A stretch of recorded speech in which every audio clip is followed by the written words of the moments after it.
ನಿಮ್ಮ ಅಪ್ಪನ ಕೈಯಲ್ಲಿ ಹಾಡು ಹೇಳ್ಸಾಯ್ತು. ಈಗ ನೀವು ಡ್ಯಾನ್ಸ್ ಮಾಡಿ. Road to silver play button day 8ಗೆ ಸ್ವಾಗತ ಸುಸ್ವಾಗತ.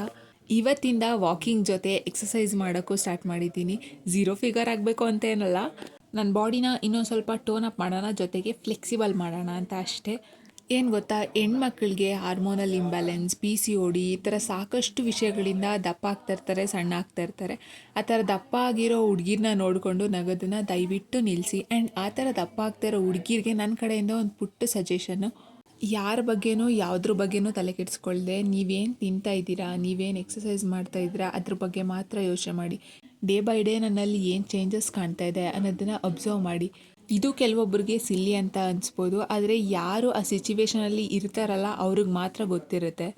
ಬರೀ ಆ ಪ್ರಾಬ್ಲಮ್ ಬಗ್ಗೆ ಯೋಚನೆ ಮಾಡೋದ್ರ ಬದಲು ಅದನ್ನ ಫಿಕ್ಸ್ ಮಾಡೋದು ಹೆಂಗೆ ಅಂತ ಯೋಚನೆ ಮಾಡಿ. ಇವತ್ತು ಹಂಗೆ ಮಧ್ಯಾಹ್ನ ಈಚೆ ಕೂತ್ಕೊಂಡು ನಮ್ಮ ಅಮ್ಮನ ಹತ್ರ ತಲೆಗೆ ಎಣ್ಣೆ ಹಚ್ಚಿಸ್ಕೊತಾ ಇದೆ. ಗೆಸ್ ವಾಟ್, ಯಾರು ಬಂದರು ಗೊತ್ತಾ?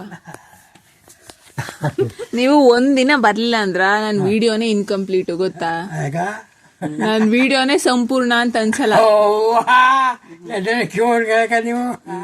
ನಮ್ಮ ಅಮ್ಮ ಎಣ್ಣೆ ಹಚ್ಚಾದ್ಮೇಲೆ ನಂಗೆ ಮಸಾಜ್ ಮಾಡ್ತಾ ಇದ್ರ. ನಮ್ಮ ಅಮ್ಮ ಹೆಂಗ್ ಮಸಾಜ್ ಮಾಡ್ತಾ ಇದಾರೆ ಅಂತ ತೋರಿಸ್ತಾ ಇದಾರೆ ಅವರು. ಅಪ್ಪನ ಕೈಯಲ್ಲಿ ಹಾಡು ಹೇಳ್ಸಾಯ್ತು. ಈಗ ನೀವು ಡ್ಯಾನ್ಸ್ ಮಾಡಿ. ಈ ತರ ಹಿಂಸೆ ಕೊಟ್ರೆ ಜನಗಳಿಗೆ ಯಾರು ಬದುಕ್ತಾರಕ್ಕ? ಇವತ್ತು ಮಧ್ಯಾಹ್ನ ಊಟಕ್ಕೆ ಅಮ್ಮ ನನ್ನ ಫೇವ್ರೆಟ್ ಜೋಳದ ಮುದ್ದೆ ಮತ್ತು ಬೇಳೆ ಸಾಂಬಾರು ಮಾಡಿದರು. ಊಟ ಮುಗಿಸ್ಕೊಂಡು ಕ್ರಾಫ್ಟ್ ಮಾಡೋಣ ಅಂತ ಕೂತ್ಕೊಂಡೆ. ಈ ಕ್ರಾಫ್ಟ್ ಮಾಡೋದು ಅಂತಂದರೆ ನನಗಂತೂ ಸಿಕ್ಕಾಪಟ್ಟೆ ಇಷ್ಟ. ನಾನು ಚೆನ್ನಾಗಿ ಮಾಡ್ತೀನೋ ಇಲ್ವೋ ಅನ್ನೋದು ಮ್ಯಾಟರ್ ಆಗೋಲ್ಲ ನನಗೆ. ನಾನು ಕ್ರಾಫ್ಟ್ ಮಾಡಬೇಕು ಅನ್ನೋದಷ್ಟೇ ನಂಗೆ ಮ್ಯಾಟರ್ ಆಗೋದು. ನನಗೆ ನನ್ನ ರೂಮಲ್ಲಿ ನನಗಿಷ್ಟ ಆಗೋ ಥಾಟ್ಸ್ಗಳನ್ನ ಈ ಥರ ಸ್ಟಿಕ್ ಮಾಡೋಕ್ಕೆ ಇಷ್ಟ ಆಗುತ್ತೆ. ಬೆಳಗ್ಗೆ ಎದ್ದ ತಕ್ಷಣ ಅದನ್ನ ನೋಡಿದ್ರೆ ಒಂಥರ ಫ್ರೆಶ್ ಥಾಟ್ಸ್ ಬರುತ್ತೆ ನನಗೆ. ಆ್ಯಂಡ್ ಅದ್ರ ಜೊತೆ ಇವತ್ತಿಂದ ಎಕ್ಸಸೈಸ್ ಸ್ಟಾರ್ಟ್ ಮಾಡಿದ್ದೇನಲ್ಲ, ಅದನ್ನು ಟ್ರ್ಯಾಕ್ ಮಾಡೋದಕ್ಕೆ ಇದೊಂದು ಶೀಟ್ನು ಸ್ಟಿಕ್ ಮಾಡ್ಕೊಂಡಿದ್ದೆ. ಸೊ ಫೈನಲಿ ಈ ಥರ ಕಾಣಿಸ್ತಾ ಇದೆ. ಸೊ ಇವತ್ತಿಗೆ ಇಷ್ಟೇ ಕತೆ. ಮತ್ತೆ ಸಿಗ್ತೀನಿ ಡೇ 9 ಜೊತೆ. ಅಲ್ಲಿವರೆಗೂ ಮಿಸ್ ಮೇಂಟಿಲ್ ನೆಕ್ಸ್ಟ್ ವಿಡಿಯೋ. ಜೈ ಮೋದಕ್ವಾಲ, ಟಾಟಾ ಬಾಯ್.